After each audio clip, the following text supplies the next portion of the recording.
ಇದನ್ನು ನೋಡಿ ಚೆನ್ನಾಗಿದ್ರೆ ನಮಗೆ ಸಂತೋಷ. ಯಾವುದೇ ಸುಧಾರಣೆ ಶಿಕ್ಷಣದಲ್ಲಿ ತರೋದಾದ್ರೆ ಶಿಕ್ಷಣದಲ್ಲಿ ನೀವು ಕೂಡ ಶಿಕ್ಷಣ ಸಚಿವರಾಗಿದ್ದು ಎಷ್ಟು ಬಿಲ್ ನಿಮ್ಗೆಲ್ಲ ಗೊತ್ತಿದೆ. ನಾನು ಹೇಳ್ಬೇಕೀಗ ನೀವು ಶಿಕ್ಷಣ ಸಚಿವರಾಗಿ ಅದಕ್ಕೆ ಕೇಳ್ತಿರೋದು. ಅಲ್ಲದೆ ನಾನು ಜವಾಬ್ದಾರಿ ಇಲ್ದರೆ ನಾನು ಪಾಸ್ ಮಾಡ್ಕೊಳ್ಳಿ ಅಂತ ಹೇಳ್ಬೋದು. ನೀವು ಸಜೆಷನ್ ಕೊಡಿ, ಕ್ಲಾರಿಫಿಕೇಶನ್ ಕೇಳಿ. ಅಟ್ಲೀಸ್ಟ್ ಅವ್ರು ಡೀಟೇಲ್ ಆಗಿ ಎಕ್ಸ್ಪ್ಲೇನ್ ಮಾಡ್ರೆ ಡೀಟೇಲ್ ಆಗಿ ಎಕ್ಸ್ಪ್ಲೇನ್ ಮಾಡಿ. ಡೀಟೇಲ್ ಆಗಿ ಎಕ್ಸ್ಪ್ಲೇನ್ ಮಾಡಿ. ಈಗ ನಾನು ಎಷ್ಟು ಹೇಳಿದ್ದೀನಿ ಇದಕ್ಕಿಂತ ನಾವು ಹೆಚ್ಚು ಸ್ಲೋಲಿ ಆಗಿ ಹೇಳಿ. ಅದು ಆರಾಮದಲ್ಲಿ ಸ್ಲೋಲಿ ಆಗಿ ಹೇಳಿ ಅವರಿಗೆ. ಮಾನ್ಯ ಸಭಾಧ್ಯಕ್ಷರೇ,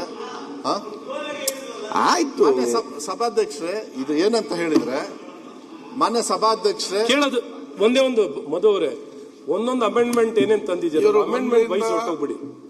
ನೀವು ಅಮೆಂಡ್ಮೆಂಟ್ ವೈಸ್ ಮಂತ್ರಿ ಒಂದೊಂದು ಅಮೆಂಡ್ಮೆಂಟ್ ಏನ್ ತಂದಿದ್ದೀರಾ ಒಂದೊಂದು ಅಮೆಂಡ್ಮೆಂಟ್ ಎಕ್ಸ್ಪ್ಲೇನ್ ಮಾಡಿ ಅಷ್ಟೇ.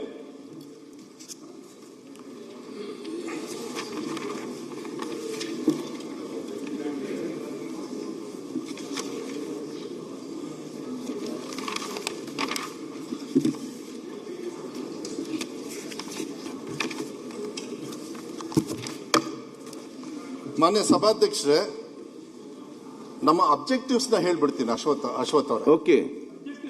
ಆ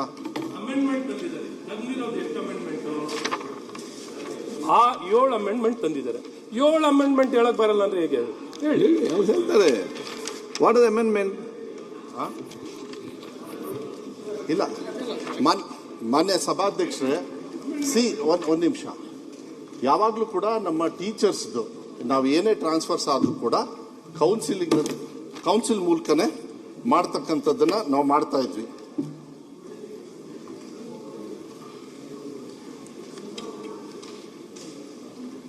ಓಕೆ, ಮೊದಲೇದಾಗಿ ನಾವು ಏನು ಕರ್ನಾಟಕ ಪಬ್ಲಿಕ್ ಶಾಲೆಗಳು ಮತ್ತೆ ಆದರ್ಶ ಶಾಲೆಗಳು ಅಂತ ಹೇಳಿದಾವೆ, ಅದನ್ನ ಯಾಕೆಂದ್ರೆ 1200 ಮಕ್ಕಳನ್ನ ಇರಬೇಕು ಅಂತ ಹೇಳಿ ನಾವು ಸಭಾಧ್ಯಕ್ಷೆ ಅಲ್ಲಿ ಕ್ರಿಟಿಕಲ್ ಪೋಸ್ಟ್ ಅಂತ ಹೇಳಿ ನಾವು ಕ್ರಿಯೇಟ್ ಮಾಡಿರ್ತಕ್ಕಂಥದ್ದು. ನಾವು ಫಸ್ಟ್ ಅಮೆಂಡ್ಮೆಂಟ್ ಇಸ್ ಡೆಲಿವರಿದು ಕ್ರಿಟಿಕಲ್ ಪೋಸ್ಟ್. ಕ್ರಿಟಿಕಲ್ ಪೋಸ್ಟ್ ಅಂತ ಹೇಳಿ ಯಾಕೆ ನಾವು ಮಾಡಿದೀವಿ ಅಂದ್ರೆ ಸಭಾಧ್ಯಕ್ಷೆ, ಎಲ್ಲರೂ ಕೂಡ ಟ್ರಾನ್ಸ್ಫರ್ ತಗೊಳ್ಬೇಕಾದ್ರೆ ಅವ್ರು ಎಲ್ಲಿ ಬೇಕಾದ್ರೆ ಅಲ್ಲಿ ತಗೊಳ್ತಕ್ಕಂಥದ್ದು ಆಪ್ಷನ್ ಕೂಡ ಇತ್ತು. ಆದ್ರೆ ಮಕ್ಕಳ ಸಂಖ್ಯೆ ಕಮ್ಮಿ ಇರ್ತಕ್ಕಂಥದ್ರಲ್ಲಿ ಏನಾದ್ರು ಟ್ರಾನ್ಸ್ಫರ್ ತಗೊಂಡ್ರೆ ಅವಾಗ ಏನಾಗ್ತದೆ, ನಮಗೆ ಸುಮಾರು ಮಕ್ಕಳು ಸಂಖ್ಯೆ ಕಮ್ಮಿ ಇರ್ತಕ್ಕಂಥದ್ದು, ಸುಮಾರು ನಾವೇನು ಕರ್ನಾಟಕ ಪಬ್ಲಿಕ್ ಶಾಲೆ, ಆದರ್ಶ ಶಾಲೆ ಮತ್ತೆ ಪ್ರಿಯಂಶ್ರೀ ಶಾಲೆ ಇವನ್ನೆಲ್ಲದೂ ಕೂಡ ನಾವು ಶಾಲೆ ನಂಬರ್ ಆಫ್ ಶಾಲೆ ತಗೊಂಡ್ರೆ 5459 ಶಾಲೆಗಳು ಬರ್ತಾ ಇದೆ ಮಾನ್ಯ ಸಭಾಧ್ಯಕ್ಷರೇ. ಅದರೊಳಗೆ ನಮಗೆ ಬೇಕಾಗಿರ್ತಕ್ಕಂಥದ್ದು 56,000 ಟೀಚರ್ಸ್ ಬೇಕಾಗಿತ್ತು ನಮಗೆ. ಆದ್ರೆ 56,000 ಶಾಲೆ. ಆದ್ರೆ ನಮ್ಮಲ್ಲಿ ಇರೋದು ಈಗ ವರ್ಕಿಂಗ್ ಅಲ್ಲಿ ಇರೋದು 36,000 ಶಾಲೆ ಟೀಚರ್ಸ್ ಇದ್ದಾರೆ. ಅದರೊಳಗೆ ವೇಕೆಂಟ್ ಪೋಸ್ಟ್ ನಮಗೆ 19,000 ಪೇಷಂಟ್ ವೇಕೆಂಟ್ ಪೋಸ್ಟ್ ನಮಗೆ ಸಿಗ್ತಾ ಇದೆ. ಅಲ್ಲಿಗೆ ನಾವು ಕ್ರಿಟಿಕಲ್ ಪೋಸ್ಟ್ ಅಂತ ಹೇಳಿ ಅದನ್ನ ಏನಾದ್ರು ತಗೊಂಡ್ರೆ ಅಲ್ಲಿ ಕ್ವಾಲಿಟಿ ಆಫ್ ಎಜುಕೇಶನ್ ಕೂಡ ಚೆನ್ನಾಗಿರೋದ್ರಿಂದ ಈ ಆದರ್ಶ ಶಾಲೆ ಮತ್ತೆ KPS ಶಾಲೆ ಇಂಥಲ್ಲೆಲ್ಲದೂ ಕೂಡ ಹೆಚ್ಚು ಮಕ್ಕಳು ಅಡ್ಮಿಷನ್ ತಗೊಳ್ತಾ ಇದ್ದಾರೆ. ಅಡ್ಮಿಷನ್ ತಗೊಳ್ದೆ ಬೇರೆ ಶಾಲೆಗೂ ಕೂಡ ಹೋಗೋದ್ರಿಂದ ನಾವೇನ್ ಮಾಡಿದ್ವಿ, ಇದನ್ನ ಕ್ರಿಟಿಕಲ್ ಪೋಸ್ಟ್ ಅಂತ ಹೇಳಿ ತಗೊಂಡು ಅಲ್ಲಿ ಇವರಿಗೆ ಫಸ್ಟ್ ಆಪ್ಷನ್. ಅವಾಗ ಏನಾಗುತ್ತೆ, ಇಲ್ಲಿ ಫುಲ್ ಆದ್ಮೇಲೆ ಅವರು ಬೇರೆ ಕಡೆಗೆ ಹೋಗೋದಕ್ಕಾಗೋದು. ಇಲ್ಲಾಂದ್ರೆ ಇಲ್ಲೂ ಕೂಡ ನಾವು ಗೆಸ್ಟ್ ಟೀಚರ್ಸ್ ಅಂತ ಹೇಳಿ ಕೊಟ್ಬಿಟ್ರೆ ಕ್ವಾಲಿಟಿ ಆಫ್ ಎಜುಕೇಶನ್ ಕಮ್ಮಿ ಆಗ್ತದೆ. ಅದ್ರ ಜೊತೆಗೆ ಈಗ ನಮಗೆ ಇನ್ನೊಂದು ಏನಾಗಿದೆ ಅಂತ ಹೇಳಿದ್ರೆ,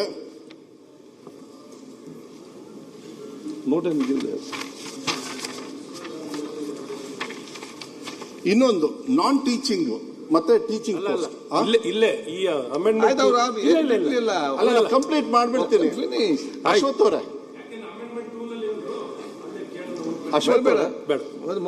ಅವರೇ, ನಾನು ಫುಲ್ ಮುಗಿಸ್ಬಿಡ್ತೀನಿ. ನಿಮಗೆ ಏನಾದ್ರು ಪ್ರಶ್ನೆಗಳಿದ್ರೆ ನಾನು ಅದನ್ನ ಉತ್ತರ ಕೊಡ್ತಕ್ಕಂಥ ವ್ಯವಸ್ಥೆನ ನಾನು ಮಾಡ್ತೀನಿ. ಇಲ್ಲಿ ಏನಾಗ್ತಾ ಇತ್ತು, ನಾನ್ ಟೀಚಿಂಗ್ ಮೂವ್ಸ್. ಇಲ್ಲಿ ಏನಾಗೋದು, ಸುಮಾರಷ್ಟು ಟೀಚರ್ಸು ನಾನ್ ಟೀಚಿಂಗ್ ಇದಕ್ಕೆ ಹೋಗಿ ಟೀಚರ್ಸ್ ಅಂತ ಹೇಳಿ ರಿಕ್ರೂಟ್ಮೆಂಟ್ ಆಗಿರ್ತಾರೆ ಮಾನ್ಯ ಸಭಾ ಅಧ್ಯಕ್ಷರೇ. ಅವ್ರು ಏನ್ ಮಾಡ್ತಾರೆ, ಈಗ ಡಯಟ್ ಅಲ್ಲಿ ಇರ್ಬೋದು, ಮತ್ತೆ ನಮ್ಮ DSCRT ಮತ್ತೆ ಕಮಿಷನರ್ ಆಫೀಸಲ್ಲೂ ಕೂಡ ಸಾಕಷ್ಟು ಜನರು ಟೀಚರ್ಸ್ ಹೋಗಿರ್ತಕ್ಕಂಥದ್ದು ಇದೆ. ಅದಕ್ಕೆ ನಾವು ಅದನ್ನ ರಿಸ್ಟ್ರಿಕ್ಷನ್ ತರ್ತಾ ಇದೀವಿ. ಅವ್ರು ಎಷ್ಟು ಬೇಕಾದ್ರೆ ಎಷ್ಟು ವರ್ಷನಾದ್ರೂ ಇರ್ಬೋದಾಗಿತ್ತು. ಯಾಕೆಂದ್ರೆ ಒಂದ್ ಕಡೆಗೆ ನಮಗೆ ಟೀಚರ್ಸ್ ಕೂಡ ಕಮ್ಮಿ ಇರೋದ್ರಿಂದ ಅವ್ರು ವಾಪಸ್ಸು ಶಿಕ್ಷಕರ ಒಂದು ಟೀಚಿಂಗಿಗೆ ಬರಬೇಕು ಅಂತ ಹೇಳಿ ಅವರಿಗೆ ಮಿನಿಮಮ್ ಕ್ಯಾಪ್ ಏನ್ ಮಾಡಿದೀವಿ ಅಂತ ಹೇಳಿದ್ರೆ ಅವರಿಗೆ 3 years ಒಂದು ಲಿಮಿಟೇಷನ್ ಕೊಟ್ಟಿದೀವಿ ಮಾನ್ಯ ಸಭಾಧ್ಯಕ್ಷರೇ. 3 ವರ್ಷದವರೆಗೂ ಅಲ್ಲಿ ಇರ್ಬೋದು. ಯಾಕಂದ್ರೆ ನಮಗೆ ಕೆಲಸತಿ ಅವರ ಸರ್ವಿಸಸ್ ಕೂಡ ಅಲ್ಲಿ ಬೇಕಾಗ್ತದೆ.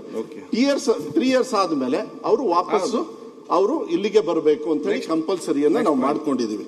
ಅದ್ರ ಜೊತೆಗೆ ವೆಲ್ಫೇರ್ ನೀಡ್ಸ್ ಎಸ್ಪೆಷಲಿ ನಾವು ಅದೇ ನಾನು ಹೇಳಿದ್ನಲ್ಲ, ಈಗ ಪ್ರೆಗ್ನೆಂಟ್ ಆಗಿ ಮಕ್ಕಳನ್ನ ಡೆಲಿವರಿ ಆದ್ಮೇಲೆ ಅವರಿಗೆಲ್ಲ ಏನಾಗ್ತಾ ಇತ್ತು, ತುಂಬಾ ಜನರು ನಮ್ಮ ಹತ್ರ ಎಲ್ಲ ಬರೋರು ಮಾನ್ಯ ಸಭಾಧ್ಯಕ್ಷರು, ಏನಂದ್ರೆ ಅವರಿಗೆ ಎಲ್ಲಿ ಬೇಕಲ್ಲಿ ಟ್ರಾನ್ಸ್ಫರ್ ಆಪ್ಷನ್ ಸಿಗ್ತಾ ಇರಲಿಲ್ಲ.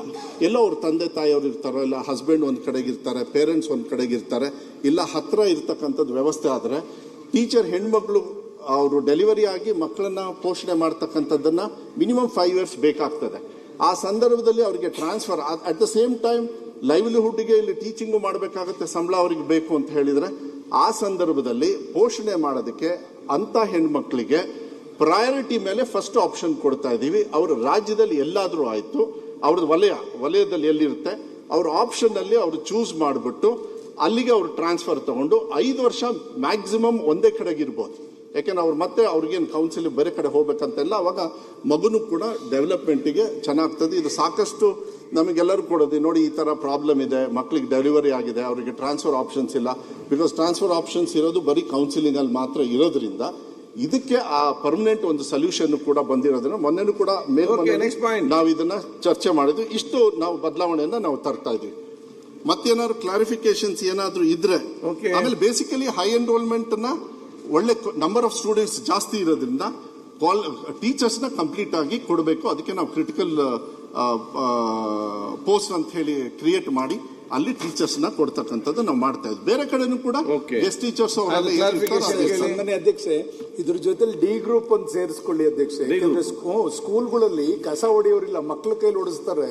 ಅದೊಂದು ದಯಮಾಡಿ ಡಿ ಗ್ರೂಪ್ ನ ಇಲ್ಲ ಅದಾಗಬೇಕು ಅಧ್ಯಕ್ಷ. ಇಲ್ಲಾಂದ್ರೆ ಕ್ಲಾಸಸ್ ಯಾವ್ದು ಕ್ಲೀನ್ ಇರಲ್ಲ, ಮಕ್ಕಳ ಕೈಲಿ ಕಸ ಹೊಡಿಸಿದ್ರೆ ಪೇರೆಂಟ್ಸ್ ಮತ್ತೆ ಕಂಪ್ಲೇಂಟ್ ಮಾಡ್ತಾರೆ. ಆತರ ಸಮಸ್ಯೆಗಳು ಉದ್ಭವ ಆಗ್ತದೆ. ಪ್ರಾಕ್ಟೀಸ್ ಆಗಬೇಕು ಮನೆ ಗುಡಿಸಿ ಆಮೇಲೆ ಅದಕ್ಕೆ ಪರ್ಮಿಷನ್ ಆರ ಕೊಡಿ, ಮಕ್ಕಳು ಗುಡಿಸಬಹುದು ಅಂತ ನೀವು ಪರ್ಮಿಷನ್ ಆರ ಕೊಡಿಸಿ. ಇಲ್ಲ ಅಂತಂದ್ರೆ ಅವ್ರ ಪೇರೆಂಟ್ಸ್ ಮತ್ತೆ ಇದು ಮಾನ್ಯ ಸಭಾಧ್ಯಕ್ಷರೇ, ನಾವು ಈ ಶಿಕ್ಷಣ ಇಲಾಖೆ ಮೇಲೆ ಒಂದು ಕ್ವಶನ್ ಸುರೇಶ್ ಕುಮಾರ್ ಸರ್ ಅವ್ರು ಕೂಡ ಹಾಕಿದ್ರು, ಒಂದು 3 hours 4 hours ಕೊಡಿ ಅಂತ. ನೀವು ಕೊಡ್ಲಿಲ್ಲ. ಇದು ಈ ದೇಶದಲ್ಲಿ ಮೊದಲು ರಿಫಾರ್ಮ್ಸ್ ಆಗ್ಬೇಕಾದ್ರೆ ಶಿಕ್ಷಣ ಇಲಾಖೆ ಸಮಯನೇ ಕೊಡಲ್ಲ. ನೀವು ಇದ್ಯಾವುದೋ ಬಡ್ಜೆಟ್ ಮೇಲೆ ನೀವು ಬಜೆಟ್ ಅಲ್ಲಿ 3/4 ಗಂಟೆ ಮಾತಾಡಿದ್ರಲ್ಲ, ಶಿಕ್ಷಣ ಬಗ್ಗೆ ಮಾತಾಡಿದ್ರಿ, ಏನೋ ಮಾತಾಡಲಿಲ್ಲ. ಅಲ್ಲ, 3/4 ಗಂಟೆ ಕೊಟ್ಟಾಗ ಟೈಮ್ ಖಾಲಿ ಡಬ್ಬ ತಗೊಂಡು ಹೊಡೆದ ಶಿಕ್ಷಣ ಇಲಾಖೆ 45 minutes ಕೊಟ್ಟೆವು. ಬಜೆಟ್ ಅಲ್ಲಿ ಮಾತಾಡಿದ್ರಿ, ಯಾಕೆ ಮಾತಾಡಲಿಲ್ಲ? ಖಾಲಿ ಡಬ್ಬ ₹1 ಇಲ್ಲ ಅಂತ ಹೇಳಿದ್ನಲ್ಲ, ಅದಕ್ಕೆ ನೀವು ಶಿಕ್ಷಣ ಇಲಾಖೆಗೆ ಒಂದಿನ ಇಲ್ಲಾಂದ್ರೆ ಸ್ಪೆಷಲ್ ಸೆಷನ್ ತೆರೀರಿ, ಮಾತಾಡೋಣ. ಅವಾಗ ಕಸ ಹೊಡೆಯೋರು ಇಲ್ವಾ, ಬಾತ್ರೂಮ್ ತೊಳೆಯೋರು ಇಲ್ವಾ, ಕರೆಂಟ್ ಇಲ್ವಾ, ಅಲ್ಲಿ ಶಾಲೆಗೆ ಜಾಗ ಇಲ್ವಾ, ಬಿಲ್ಡಿಂಗ್ ಇಲ್ವಾ, ಶಿಕ್ಷಕರಿಲ್ವಾ, ಗುಣಮಟ್ಟ ಇಲ್ವಾ, ಎಲ್ಲ ಡಿಸ್ಕಷನ್ ಮಾಡೋಣ. ಅಶ್ವಥ್ ಅವರೇ, ಇನ್ನೊಂದು 3600 ಕೋಟಿ ರೂಪಾಯಿ ಹೇಳಲಿಕ್ಕೆ ಇಷ್ಟಪಡ್ತೀನಿ. ನಾವು ರೂಲ್ಸ್ ನ ಫಾರ್ಮೇಟ್ ಮಾಡ್ತೀವಿ. ಈಗ ಬಿಲ್ ಪಾಸ್ ಆದ್ಮೇಲೆ ಆ ತರ ನಿಮ್ದು ಏನಾದ್ರು ಇದ್ದು ಅದನ್ನ ನಿಜವಾಗ್ಲೂ ಅನುಕೂಲ ಆಗುತ್ತೆ ಅಂದ್ರೆ ರೂಲ್ಸ್ ಫಾರ್ಮೇಟ್ ಮಾಡಿ ಮತ್ತೆ ತರ್ತಕ್ಕಂತ ವ್ಯವಸ್ಥೆ. ಯಾಕಂದ್ರೆ ರೂಲ್ಸ್ ನ ನಾವು ಇನ್ನು ಫಾರ್ಮೇಟ್ ಈಗ ಮಿನಿಸ್ಟರ್ ಅಲ್ಲ ಮಾತಾಡ, ಸುರೇಶ್ ಬಾಬು ಅವರು ಹೇಳಿದ್ದು ಮಾತೊಂದು ಕರೆಕ್ಟ್ ಇದೆ. ಈಗ ಫಾರ್ ನನ್ನ ಒಪಿನಿಯನ್, ಈಗ ಶಾಲೆಗೆ ಮಕ್ಕಳು ನಮ್ಮ ಕ್ಲಾಸ್ ಗುಡಿಸುವಂಥದ್ದು, ಕ್ಲೀನ್ ಮಾಡುವಂಥದ್ದು ನಾವೆಲ್ಲ ಆ ರೀತಿ ಇದ್ದಾಗ ನಮ್ಮ ಕಾನ್ವೆಂಟ್ ಸಿಸ್ಟಮ್ ಅದು ಕೂಡ ಅಲ್ಲಿ ನಾವು ಬೆಳಿಗ್ಗೆ 7 ಗಂಟೆಗೆ ಗುಡಿಸ್ಬೇಕು. ಇದೀಗ ಗ್ರೌಂಡ್ ಅನ್ನು, ಕ್ಲಾಸ್ ರೂಮ್ ಅನ್ನೆಲ್ಲ, ಶೌಚಾಲಯ ಕೂಡ ಕ್ಲೀನ್ ಮಾಡುವಂಥ ಅವಕಾಶ ಎಲ್ಲರಿಗೂ ಕೂಡ ಇತ್ತು.